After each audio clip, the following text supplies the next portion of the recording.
How is everybody doing? My name is Anthony Brian Logan, and today we got to talk about why the Democrats have zero chance. I repeat, they have zero chance, no chance of winning the presidential election in 2020. And the reason why I say that is multifaceted, but I'll first start with their messaging.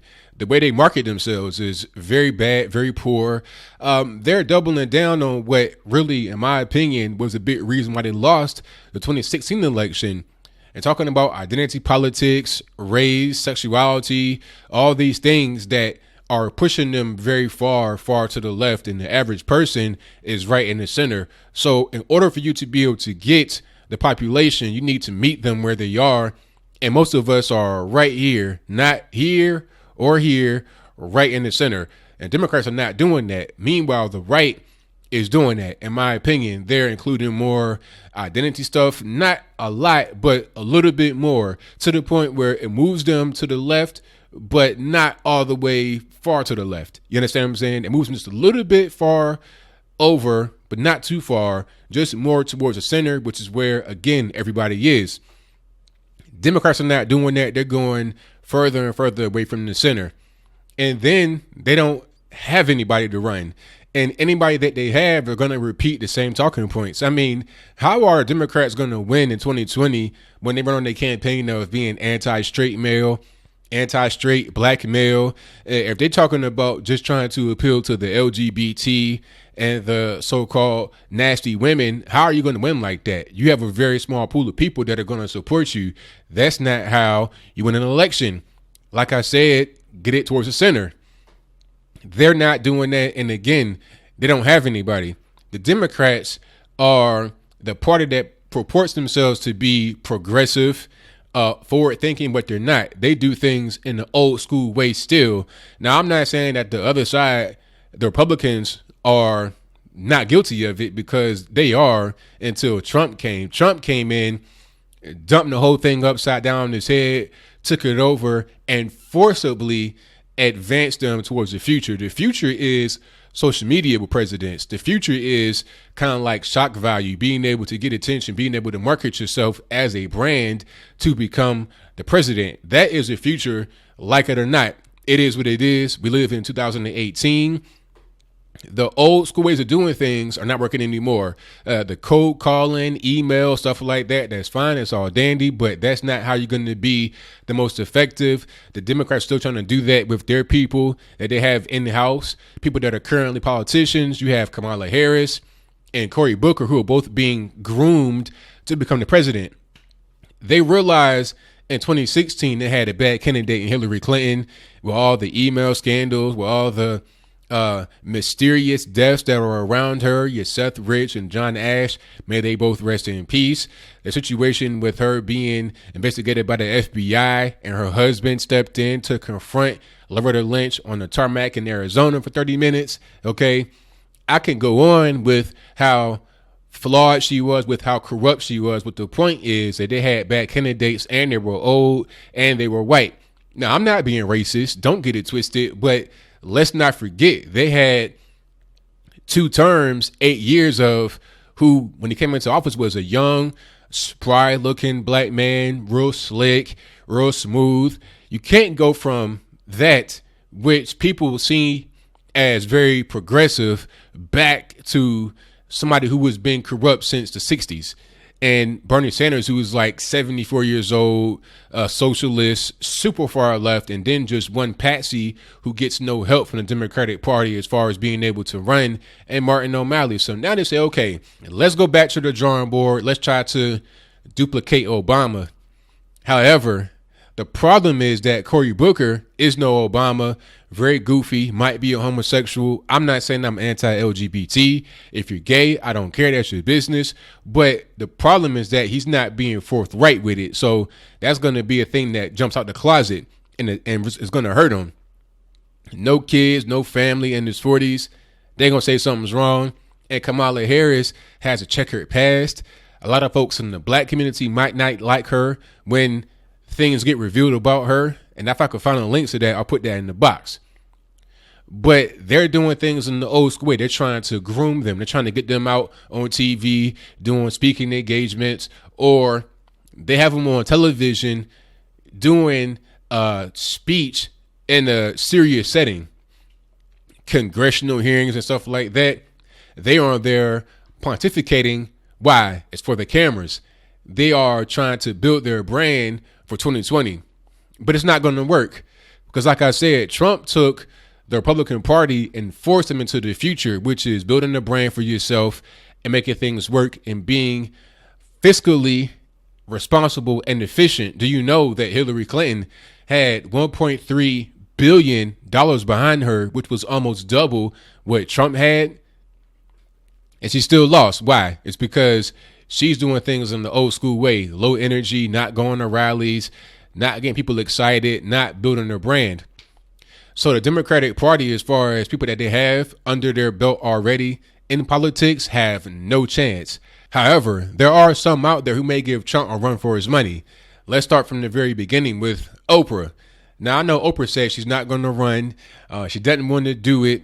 However, I'm seeing things she said over the past few weeks and months that tell me that she may. She's leaving the door cracked open, and maybe she'll decide when 2019 comes around. And that's going to be any day now. I'm talking about this pretty early, but let's not forget, this is going to be a very important election. It'll be a lot of money behind it, a lot of trickery behind it. So people are going to get started very early, getting their team together, getting the money together or whatever. And the thing about Oprah, she's black, obviously. A lot of folks like her, and she has plenty of money. Is she a billionaire? I'm not quite sure about that, but I know she's rich. She has plenty of capital, and she'd be a fantastic fundraiser. So when it comes time to raise money, she'll be able to do it very well. Now, who else could run? You have Dwayne Johnson, The Rock. He has a very good chance. He's not a money guy. He's not a poor person, probably a millionaire, but not quite a billionaire. He'd be very good at fundraising because of his look. He has a whole Hollywood thing going on, so he'd be able to work well in crowds. I was a big The Rock fan when I was a little boy.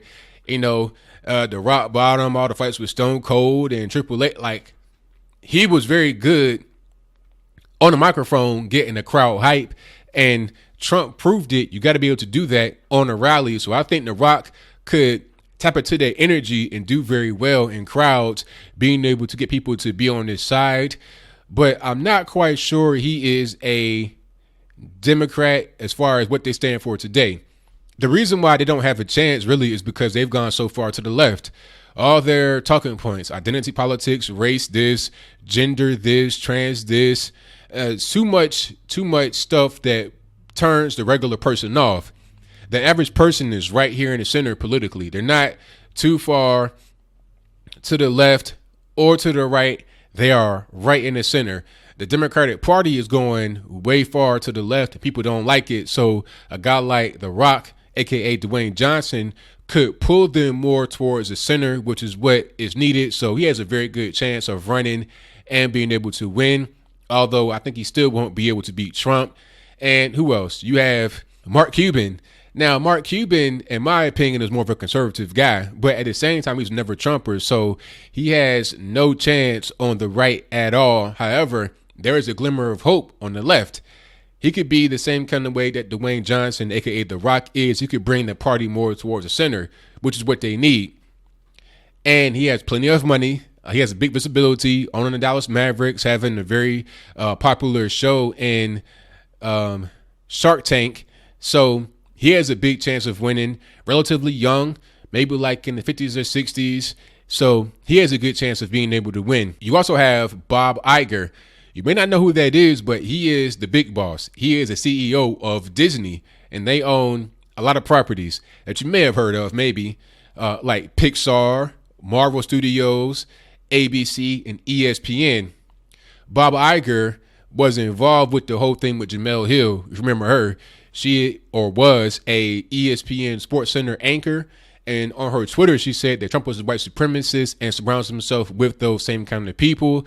Now, people have been fired from ESPN for less, like Kurt Schilling, when he posted a meme about trans people using the bathroom, talking about how it was a bad thing for retweeting that or sharing it on his Facebook page, which was private. He got fired from ESPN. Jemele Hill publicly responded to somebody on Twitter talking about Trump being white supremacist. For that, she did not get fired. I think she eventually got like demoted after a while, maybe suspended, but no firing. Why? It's because Bob Iger is a big time never Trumper, anti-Trumper, big time liberal. So he wants to have the public perception that he is going to be on their side and against Trump if and when he runs in 2020 or later than that in 2024. Now, one wild card here is Kanye West. Now, Kanye, in my opinion, is more of a conservative, but at the same time, he has some liberal values still. He says that he supports Emma Gonzalez. That's one of the Florida shooting victims that had the shaved head, who was a big time anti-gun person. So he actually may run as an independent, but may attract some people on the left, and they may have a leftist kind of platform. But I can't really tell at this point. I think it's going to be more of a 2024 kind of guy. And he has said openly that he wants to be the president. He said it before.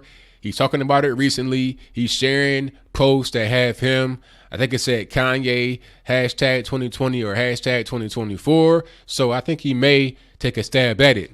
So the best people who have a chance at being able to win a nomination outside of Donald Trump on the other side are not in the political party, and it won't be like that for a very long time. Now, in 2024, I think it'll be Mike Pence against Kanye. Now, that'd be crazy. That'd be wild. Or it could be Oprah. But by that time, she may be kind of old. She may be about 70 years old by then if she's not already now. So I'm not really sure. All I know is that on the political side, the Democrats have nobody. Look at what happened in 2016. All you had was Hillary Clinton, Bernie Sanders, and Martin O'Malley. That's 3 people. But you had like 18 people on the right.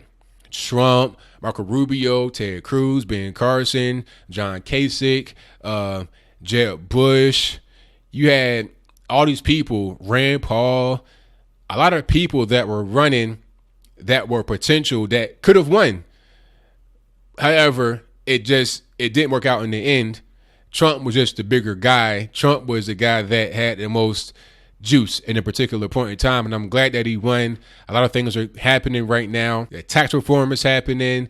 Peace on the Korean Peninsula. A lot of the race riots have died down. Unemployment is way down. Employment is way up. I'm happy with what's going on. Hopefully, we get to vote for him again in 2020. Like I said, I'm pretty sure that he'll win when he runs. He's already gathering the team right now for 2020.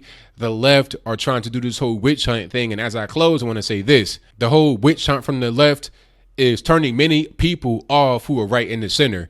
They keep hearing about the same story over and over and over again. It seems small. It seems petty. We see people out here who have serious issues. You know, people that are ill, people that need jobs, people that need certain things. They're trying to get in on all the prosperity that's happening right now in the nation. They're not worried about Stormy Daniels. They're not worried about Marussia. They're not worried about all these little things, the brouhaha behind that. They're worried about trying to participate in the American dream. So what do you think? Do you think that Trump has the best chance of beating them with winning 2020? How about Kanye? How about Oprah? How about Kamala Harris and my man Cory Booker? How about anybody, Mark Cuban, Bob Iger? Whatever your comments are, please let me know in the comments below. And that's all I got to say for this video. If you like what you heard, please comment, rate, share, and subscribe. Peace.